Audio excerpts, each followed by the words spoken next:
Good morning, good afternoon, everyone, and welcome to this next episode of the EMCC Switzerland Reflective Series. And today I have with us Matthias Leybold. So Matthias is based in Zurich. Can you correct me, Matthias, if I said anything wrong? You're the founder of Aspirant.ai, a place where you can learn to lead with confidence in the age of AI. I've discovered you're good in sailing, skiing, and also music chambers. Really interesting pieces. We're delighted to have with you today for this reflective series, and it's all about what drove you to become a coach. So, welcome, Matthias. Thank Any you few very words much you for want? having me. Any few words you want to add to this presentation before we go into the nitty-gritty part of that session?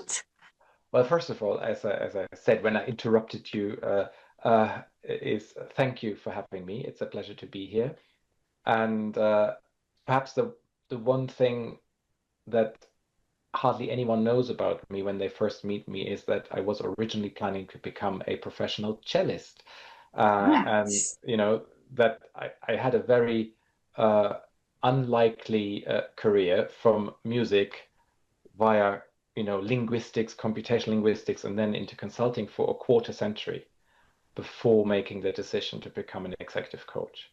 So that's That's perhaps this excellent. slightly unusual trajectory. Uh, But it's a beautiful one, and it makes me think about when we always say that musician has a bit of a mathematical mind. With the connection with AI, there is something quite interesting here. But let's leave. Even we could speak about an hour on that for sure. But tell me, what drove you actually to become a coach? I think when I'm trying to answer that question, it takes me back a long time to part of my studies when I studied languages before linguistics, and when I wanted to become a teacher for English and French. And when I did all these internships there, I realized that I'm pretty good at didactics, at relating to other people, what in consulting we would call soft skills, you know. They're not easy, but we call them soft skills. Um, and so that's I think what made me a good consultant. When I then a few years ago, I think it was in March 1993, I took a leadership training at IMD called High Performance Leadership with George Kohlrieser. And that was a very intense experience for a whole week. And each of the groups around those tables of roughly six people, they had their own coach.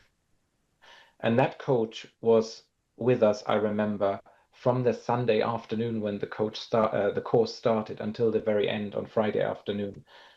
And I just found it amazing how in our particular group that coach managed to create that feeling of psychological safety and trust, and how we grew together in a team of people who ended up knowing each other really, really well by the end of that week. Um, and then I got talking to that coach over time, and he told me that he himself had taken this particular course a while back. And after returning from that course, he had started to think about changing his own career from a very senior corporate role into executive coaching. And it took me a while, but I think that experience really triggered it, and doing something by design rather than coincidence. I was very successful in my consulting career, but I started it by coincidence by finding a company's name in a job fair catalog. And now I've decided something by design. I reflected on this and I made a conscious decision to make that step. The funny, we could make a funny play here because in the world of coaching, coincidence or synchronicity, we could actually speak about that. Mhm. What for you makes coaching so efficient? Efficient. Um,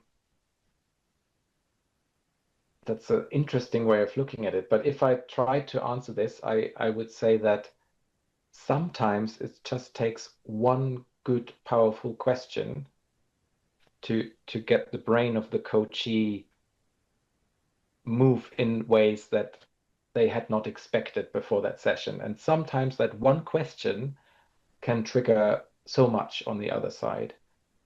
And I felt that during my 25 years of consulting, which is a very, very intense people business. So there is a lot of, let's say, more informal coaching going on, of course, then already. And giving the right thing to think about can make such a difference. The beauty and the art of the right question at the right moment, at the right speed. And we could talk about that with the AI as well. So you told us about the key moments, that experience, about the efficiency. If there was any other moment in your journey becoming a coach that really made a difference, what comes to mind? I think there was a time in my career when a coach was really not a line manager, but more adjacent to the coach's role. And I was able to really help a person close to burnout by actually recognizing symptoms and by also finding the courage to verbalize that observation and suggesting to that person to go and see a professional, which really helped that person immensely in their future development. That showed to me that having people who you can trust, along the notion of secure basis, that can make a big difference. And I think in my normal daily life as a highly driven consulting partner, there's not enough of that. And that's also why I wanted to change. It's beautiful because it feels that this has really nourished the direction you've taken as a coach, because we were saying before we started talking that there is this beautiful sentence in your about section that projects don't fail because of technology, they fail because of leaders don't have the space to think clearly under pressure. So we recognize that that's really nourish who you are as a coach. A little bit about the EMCC Switzerland. What do you value most about being a member of the organizations? I became a member when I discovered that two good friends or ex-colleagues are in the board, or used to be, both of them in the board of EMCC, Chris Shuttleworth and Charles Bill. So I know Charles from my days at PwC. He used to be an amazing facilitator of all of our, some of our partner conferences and things like that. And of course, Chris Shuttleworth from our joint days at Deloitte. And so I must admit that was the initial trigger. When I then was able to attend the AGM recently in March, because I'm a very fresh member, right? I could see that. That's beautiful. I joined this side of Christmas. Exactly. And already with us volunteering for this reflective series. So that's amazing. And so it was clearly the personal connection that made it a no-brainer to join. Obviously there's the other big association also, and when you do all these trainings, you learn about all the associations. And what struck me when I was with you guys at the AGM, how intimate everything still is, and how everybody is just happy to be a member of that group. And also afterwards in the social part of the AGM, it was such a lovely evening. So I feel really encouraged now, being a solopreneur, that I will find this aspect of community, of like-minded people, of sparring partners, if you like, of people who gladly share their lessons learned, so I don't have to make the same mistakes again that they already made. At least that's what I'm hoping. That's the impression I'm getting, right? And so I'm very much looking forward to getting to know EMCC Switzerland better than I already have. That's brilliant. And I love the sense of community you were able to really feel from your few months with us so far. If you were to give an advice to someone that wants to start working with a coach, what comes to mind? I think when I'm just talking about my own experience now because I once also retained a personal coach.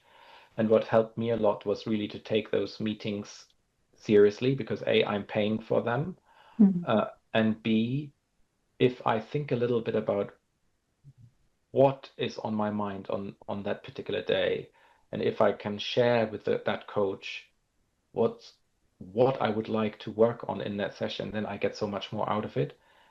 Obviously, there were also times when I myself said, "Look, I don't have a particular problem I want to discuss. I just would like to tell you about all the good things that happened last week or in the last month." Those moments also produced meaningful exchanges, right? And even if it's just because I want to hear some praise from a friendly Go for it. um yes, but really also when I think if you get your company to pay for this coaching, then see it as a huge recognition of Mm. how valuable they think you are to their business, because you don't send someone to an expensive executive coach if you want to manage them out of your company. You send them to an Mm. expensive executive coach if you want to further enhance their performance and their benefit for your company. And I think that's really important, how to view the opportunity that you're given when it's a company that's paying as opposed to you as a private person. Mm. Nice, excellent. Now we're going to close that session because we want to keep them short, and I know we could talk for hours. One sentence or one word you'd like our audience to keep in mind when they think about coaching? I think when they think about coaching with Matthias, they should think about that I regard coaching a little bit like chamber music that I love doing so much. I'm a cellist, right? So I listen for the in between notes. I'm an Mm. extremely good listener, and I love to observe. It's not about leading, about putting yourself in the limelight all the time. It's about finding the right notes to play such that the overall music becomes wonderful.